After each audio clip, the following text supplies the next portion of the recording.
Halo, perkenalkan nama saya Muhammad Hud. Saya dari Prodi SI. Di sini saya akan menjelaskan proyek saya sendiri, yaitu program manajemen perpustakaan. Nah, di sini saya menggunakan beberapa struktur data fundamental seperti struct, array, kemudian queue, kemudian stack, serta menggunakan dua algoritma, yaitu sequential search untuk mencari, kemudian untuk bubble, kemudian ada bubble sort untuk pengurutan data. Nah, habis itu kita lanjut aja langsung ke yaitu penyimpanan datanya. Nah, untuk penyimpanan data yang secara kompleks saya menggunakan struct. Nah, struct bernama buku yang menyimpan berbagai atribut kode seperti kode, judul, kemudian ada stok, baru tahun, ketersediaan, baru nama peminjam. Nah, kemudian untuk merangkup batas data yang bisa diinput, saya menggunakan array dengan batas maksimal 100. Nah, untuk menyimpan jadi ibaratnya saya udah menyiapkan 100 laci yang bisa digunakan oleh user. Nah, jika semisal user ingin menambahkan, nah saya bisa, nah user tinggal langsung menambahkan datanya aja gitu. Nah, kemudian kita langsung masuk ke bagian hapus buku. Karena kita menggunakan array, menghapus data di bagian tengah itu tidak bisa sekedar dikosongkan.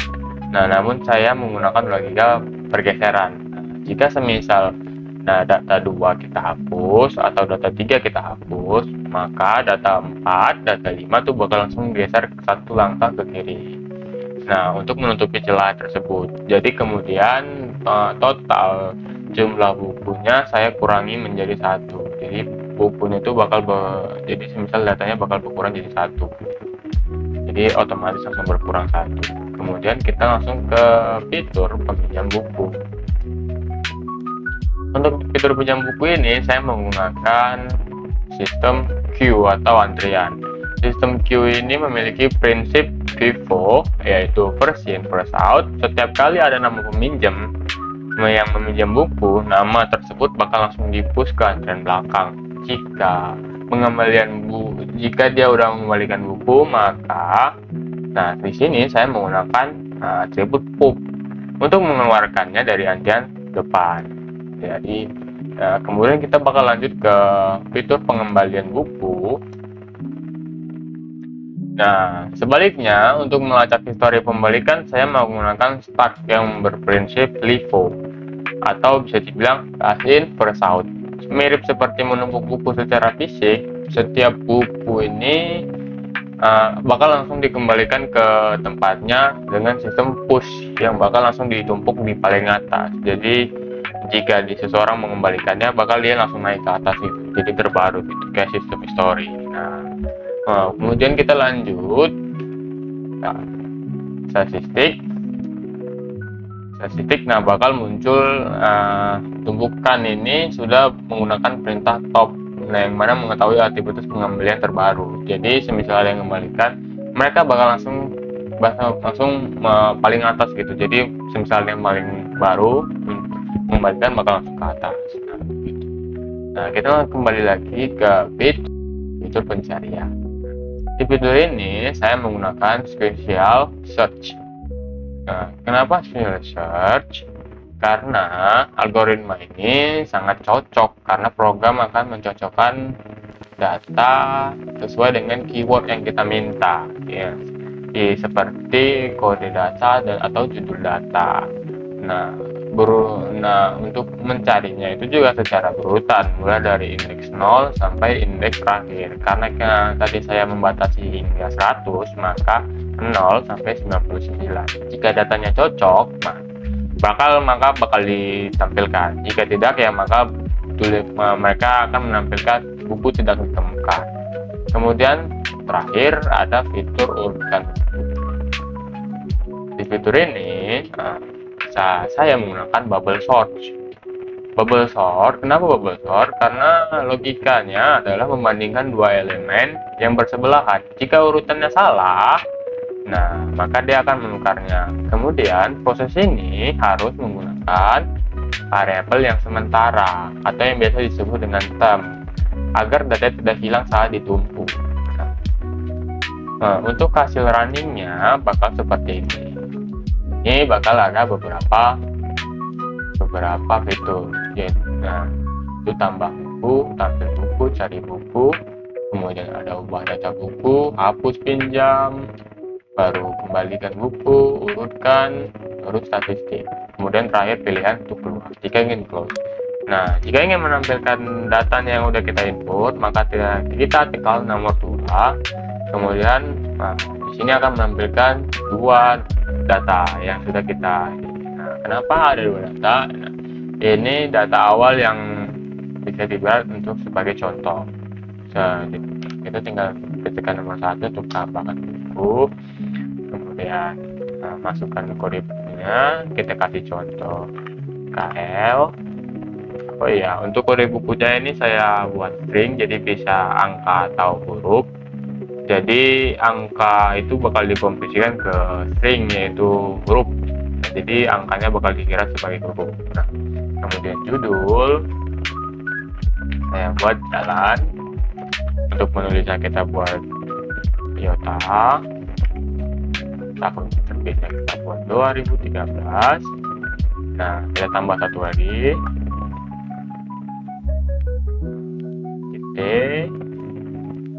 Jadi kode bukunya kita buat IT, judulnya kita buat game, penulisnya AI, kita tahun terbitnya 2000.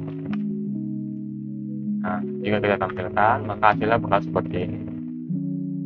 Nah, ini bisa dibilang dia bakal menumpuk langsung ke bawah gitu.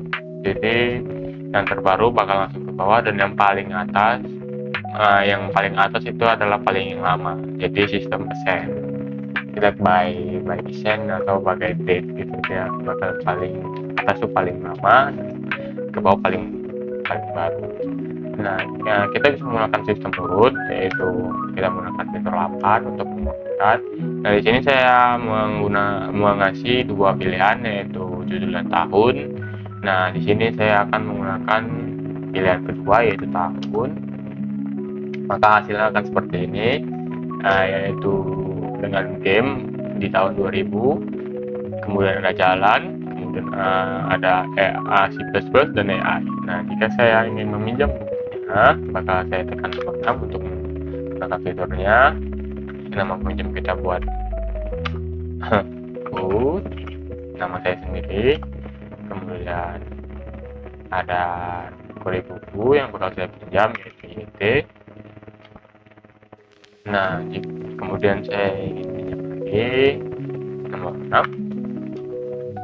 Sini saya masukkan nama buku yang dipinjam, yaitu L. Maka jika ditampilkan di data tabel besar, maka hasilnya akan seperti ini, yaitu YT atau kode data YT dan KL stoknya itu habis 0. Nah, disitu akan memunculkan nama peminjamnya, yaitu Bud dan Barang. Nah, jika kita lihat di statistik 9, nah, jumlah buku ada total 4, kemudian jumlah yang dipinjam itu ada 2, yang tersedia tinggal 2. Nah, kemudian kita kalau ingin pilih ubah data, kita tekan nomor 4. Ubah data yang ini dihapus, kita buat L, kita ubah menjadi C#, penulis tetap Toyota, tahunnya tetap 2013. Nah, maka hasilnya bakal seperti ini. Nah, KL, C# Toyota 2013 habis. Nah, jika kita ingin kembalikan, kita tinggal tekan nomor 7. Buku tadi bisa dikembalikan dengan nama kode buku KL buku, maka langsung kembali nih. Nah, buku berhasil dikembalikan, ditambahkan di riwayat tumpukan stok. Nah, buku tadi, jadi buku yang dipinjam itu tinggal key game dengan nama pinjam buku. Kemudian ini kita bisa cari bukunya. Jika semisal data terrefer banyak, kita bisa tekan nomor 3 untuk mencari data bukunya. Kita tinggal bisa cari kode datanya. Di sini bakal kode buku disebut YT, kemudian ada judulnya game, penulis saya tahun 2001 sipit ya. Nah, jadi misal kita guna gitu. Jika kita ingin menghapus, misalnya ada data yang bisa dihapus, maka tekan nomor 5 untuk menghapus buku, kita masukkan kode bukunya yaitu KL untuk menghapusnya. Jadi kita bisa lihat di datanya. Nah, di sini data cuma 3 nih sekarang. Jadi kita bisa lihat di statistik yaitu 9. Nah, buku yang di start terakhir yaitu C++, jumlah bukunya 3 sekarang, jumlah yang diminjam 1, jumlah tersedia 2. Nah, sekian dari saya. Jika ada kesalahan saya mohon maaf. Nah, untuk kode program tadi telah saya hapus di GitHub saya. Jika Anda tertarik bisa langsung lihat di GitHub. Nah, nanti linknya bakal saya kasih tahu, saya tulis di deskripsi. Sekian, terima kasih.